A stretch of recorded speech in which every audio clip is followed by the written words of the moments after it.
Après que la cérémonie est finie, j'arrive, je vois 4 gens. Je dis, je m'appelle Avi, je suis le fils de Baruch Picard. Peut-être vous avez entendu le nom. Et les 4 me... Après, m'ont dit, 20 ans en attend que vous venez.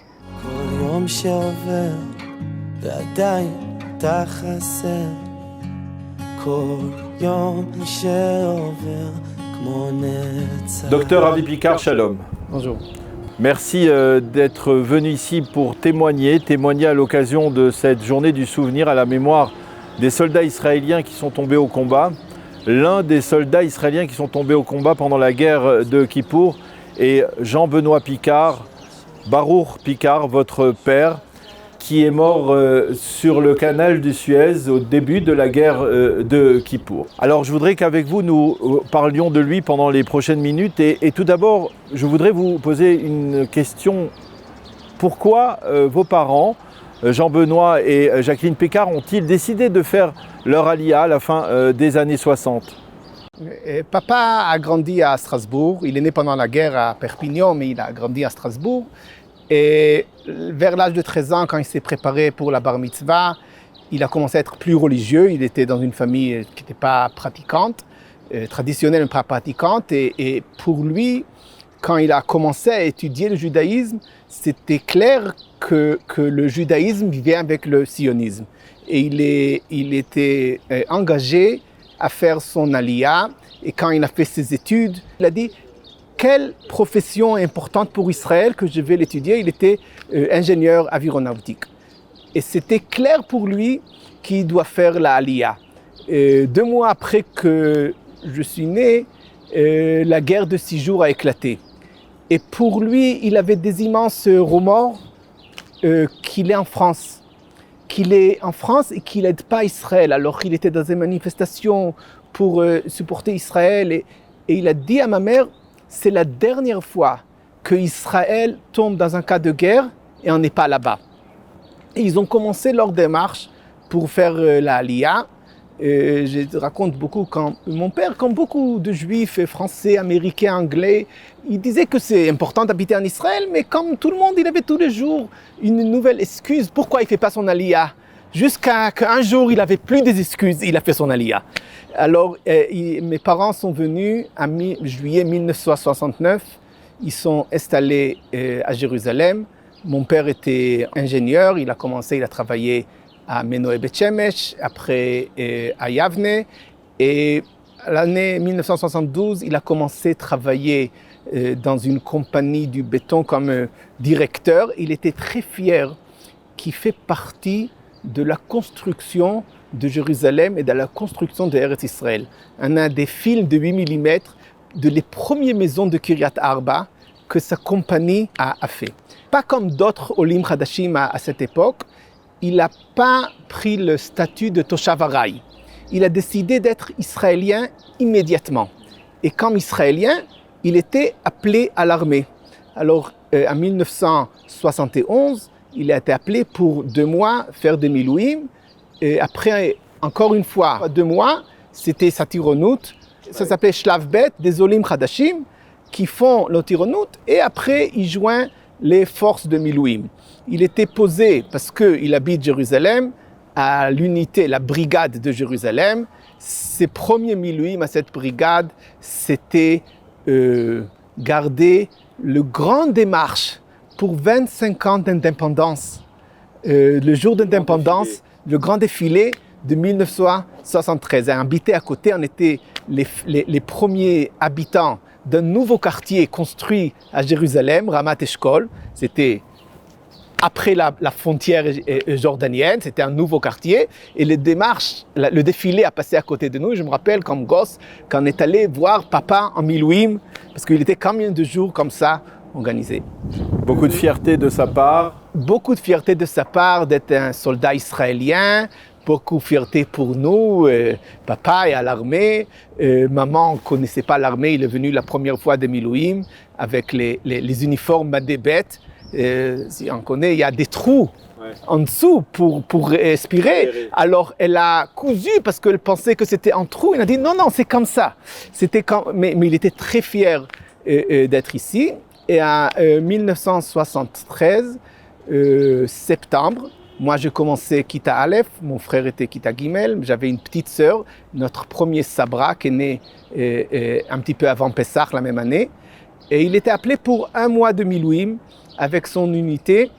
Sur le canal de Suez. Sur le canal de Suez, des Milouim calmes, complètement calmes. Il n'y a aucune guerre qui doit s'approcher. Un voisin lui a dit, j'étais là-bas dans Milouim, il n'y a pas beaucoup de vacances parce que c'est très loin, c'est très ennuyant. Prends avec toi un grand livre. Et ils avaient à la maison en français Guerre et paix, dans deux volumes.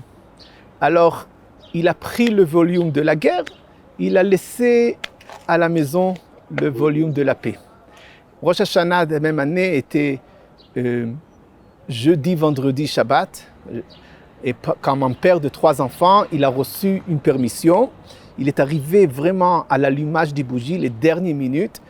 Pas de téléphone portable à l'époque, alors aucune idée s'il va venir ou pas venir. Il est arrivé, il nous a raconté ce qui passe, ce qu'il y a autour. Et on a encore la lettre qu'il a écrite à maman le 4 octobre, le jour avant Yom Kippour, des Milouim. Il a dit, c'est la première fois depuis qu'on est mariés qu'on n'est pas Yom Kippour en même temps. C'est bizarre d'écrire des lettres, ils s'écrivaient beaucoup avant qu'ils se sont mariés, mais ils étaient mariés 10 ans. Il a dit, c'est bizarre d'écrire une lettre, mais j'espère que tout va passer. Nous, comme simples soldats, on ne sait pas. Ce qui arrive, on ne décide pas. Les ordres, c'était une unité qui était sur le Suez de Canal. Il y avait des soldats qui ont fait l'armée régulière, mais il y avait beaucoup de soldats, des Olim Hadashim. C'était une unité qui n'était pas vraiment... Des combattants. Les meilleurs combattants. Vous l'apprenez bien entendu le jour de Kippour, vous assistez à cette sonnerie. On n'était pas à la choule, et tout le monde qui me dit qu'ils étaient à la choule, je dis c'était à 2h. 2h c'est la Hafsaka. mais je me rappelle, on était à la Hafsaka à la maison, je me rappelle aller à la prière avec un voisin parce que papa est en Milouim, et à la sonnerie, et on descend au miklat du bâtiment. Ce qui est arrivé là-bas, 1 heure avant, on leur a dit, ce soir, à 6h du soir, il y aura un bombardement. Ils étaient réunis pour ces ordres, et des gens disaient quoi? On est au milieu d'un jeûne, on ne peut pas attendre, si c'est le soir, attendez pour recevoir des ordres après que le jeûne. Et au moment de donner ces ordres, des bombes commencent à tomber parce que tout le monde pensait que ça va commencer. S'ils avaient quelque chose, ils pensaient que ça va commencer un bombardement à 6h du soir. Ça a commencé au milieu de la journée. Parce qu'il est important de souligner à ce point précis que vous, docteur Avi Picard, vous êtes historien. C'est-à-dire que vous avez enquêté sur cette période, cette guerre de Kippour et sur ce qui s'est passé dans le fortin au canal, de ce que l'on appelait la ligne Bar-Lev. Oui, la ligne Bar-Lev. Il y a 16 fortins, Maouzim. 13 parmi eux étaient avec les gens de la brigade de Jérusalem. Ça veut dire des gens de Milouim, dans leurs 20-30 ans, qui sont venus pour faire des Milouim normales. Les plans étaient qu'en cas de guerre, on sort les gens de Milouim et on les remplace avec des soldats en Sadir. C'est ce qui est arrivé à Ramat HaGolan, mais au Sinaï, ils n'ont pas compris qu'il y a une guerre et ils n'ont pas remplacé les gens de Milouim. Alors, papa était dans le fortin. Qu'est-ce qui lui est arrivé ce jour-là, à ce moment-là? Bon, alors, ils reçoivent des ordres qu'il faut monter. Ils montent avec un autre camarade et ils voient des petits bateaux qui traversent le canal de Suez. Ils tirent sur ces bateaux et la première heure ou 2 heures, il y a une bombe d'artillerie qui tombe dessus et il est gravement blessé. Le jour de Kippour, il est descendu en bas dans Ta'agad, dans l'infirmerie de l'armée. La guerre continue, les Égyptiens traversent le canal de Suez tout le long. Les forterets ne peuvent pas les arrêter parce que c'est tout le long. Ils doivent recevoir du support de tanks et de l'armée de l'air, mais ça n'arrive pas. Les avions qui arrivent se font tomber par les roquettes anti-aériennes des Égyptiens. Les tanks qui arrivent et qui approchent se font toucher par les roquettes anti-tanks des Égyptiens. Et en principe, ils sont seuls là-bas. Et on leur dit, restez là-bas, continuez, le renforcement va arriver. Et votre père est évacué Et non, il n'est pas évacué, personne peut bouger. Il reste là-bas, on leur dit, on va évacuer les blessés, on va vous donner le renforcement, mais ils attendent, les Égyptiens essayent de prendre le fortin après 1 jour et demi de bataille, qu'ils ont presque tout le monde blessé. Certains blessés gravement comme mon père, certains blessés légèrement. Ils ont 4 morts des bombardements. Ils ont des attaques encore et encore. Ils reçoivent un ordre de quitter. De se replier. De se replier. Pour eux, c'est une surprise. L'armée israélienne ne se replie jamais. Mais on leur dit, on n'a aucune façon de vous aider. On n'a aucune façon de vous envoyer un renforcement. Et les ordres sont, on ne sait pas qu'est-ce qu'il y a derrière vous. Il y a plein d'armées égyptiennes. Marchez dans la nuit 12 km avec les blessés. Parmi eux, il y a des gens qui n'ont même pas mangé parce qu'arriver à manger pendant les bombardements, c'était difficile. Et tous très fatigués. Marchez 12 km et 12 km derrière vous, il y a l'armée israélienne. Ils commencent à marcher, ils se trouvent dans le milieu d'un entourage égyptien. Ils changent de direction, ils se font toucher, on leur tire dessus. Une partie de l'unité avec les commandants réussit à se tirer de là-bas. Un tiers de l'unité reste là-bas, ne sait pas ce qui se passe, rentre dans une maison abandonnée dans la ville de Kantara.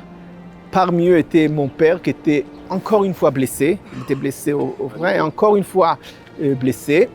Et pendant 12 heures, ils attendent dans ce bâtiment qu'on vient les sauver.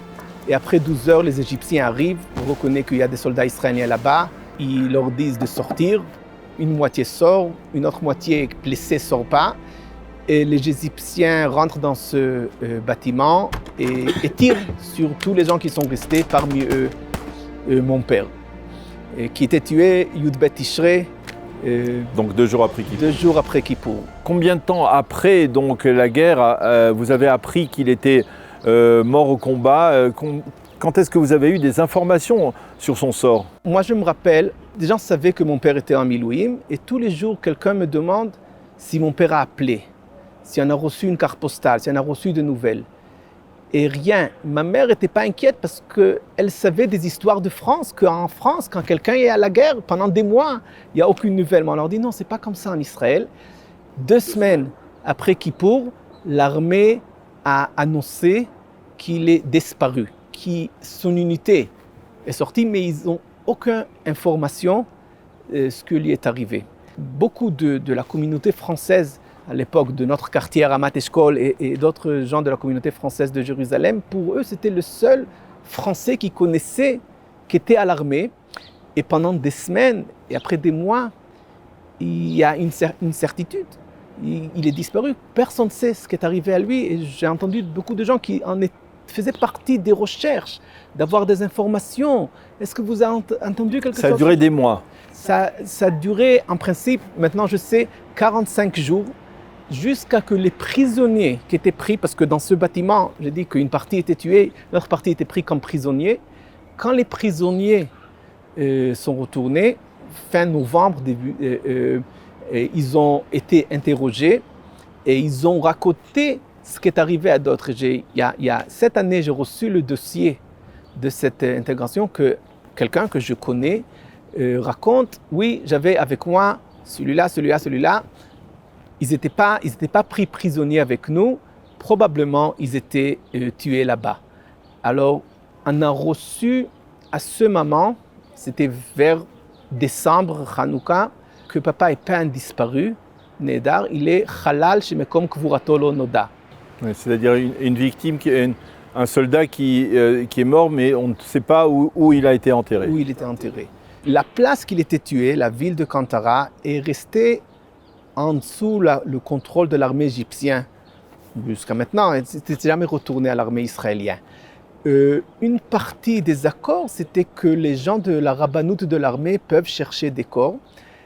Et en février, ils ont réussi de trouver le corps de papa et les autres corps de gens. Et en principe, je pense qu'en cette époque, on a reçu la nouvelle d'une façon, c'était pas une mauvaise nouvelle, c'était une bonne nouvelle.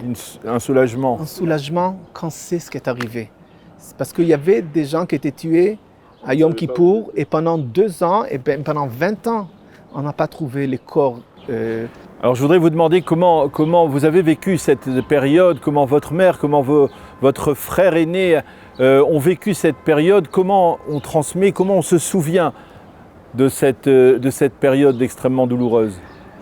Je pense que pendant la première année, on avait une énorme support de la communauté, soutien de la communauté française. Les gens venaient aider sans arrêt parce que les gens voulaient sentir qu'ils font partie de cette tragédie de la guerre. Ils connaissaient un Français, un Strasbourgeois. Ils nous ont beaucoup soutenus, la famille. Il y avait beaucoup de visites. C'était une année difficile. Ce n'était pas en principe quand quelqu'un est mort, il y a la Shiva et la Shloshim. Il n'y avait rien. Il y avait pendant des mois une incertitude et après des choses recommencent. On est venu en Israël pour mon père. C'était son rêve. Pour maman, c'était difficile, mais elle a dit c'est son rêve et je reste ici. Même après. Ça a pris des années pour moi, parce que j'étais à l'armée, j'étais un officier à l'armée, d'essayer de rechercher, d'avoir le contact avec son unité. Ils organisent tous les années, à Yom HaZikaron, une cérémonie à Jérusalem, Yahar HaShalom, la place du régiment 68 qui était au canal de Suez. Et pendant 20 ans, on n'allait pas à sa cérémonie. Une année, mon beau-père m'a dit, tu sais, ça existe. Et je suis arrivé un petit peu tard, après que la cérémonie est finie. J'arrive, je vois 4 gens qui, dans leurs 40 ans ou 50 ans. J'arrive, je dis, je m'appelle Avi, je suis le fils de Baruch Picard. Peut-être vous avez entendu le nom. Et les 4 après, m'ont dit, 20 ans, on attend que vous venez. On vous attendait que vous venez faire partie. Depuis, moi je suis venu et c'est une façon d'être israélienne qu'avec l'unité, avec les gens qui étaient avec lui dans les derniers moments, dans le dernier jour, on se rappelle, on parle de ça. Et quand il y avait 30 ans pour la guerre de Kippour, on a réuni toutes les familles et les prisonniers qui étaient dans cet bâtiment abandonné à Kantara et on a re-raconté l'histoire. Et d'une façon maintenant, mes enfants, c'est-à-dire les petits-enfants de mon père, savent l'histoire, racontent l'histoire. Ils sont appelés après papa et ça, son rêve d'être israélien, de faire partie d'Israël, d'avoir des enfants et des petits-enfants israéliens qui s'appellent Baruch Picard. On a 2 Baruch Picard, ils sont les 2 officiers en Milouim. C'était son rêve, qu'il n'a pas vécu de voir sur la terre, mais probablement il voit ça d'où il est.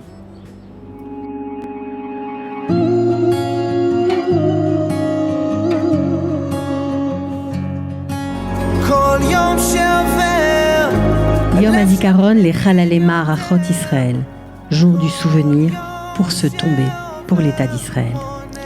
איך נפלו גיבורים ויאבדו כלי מלחמה. Comme ils sont tombés ces vaillants et perdus ces armes de guerre. כל יום שעובר כמו נצח, כל יום שעובר ועדיין אתה חסר, כל יום שעובר כמו נצח.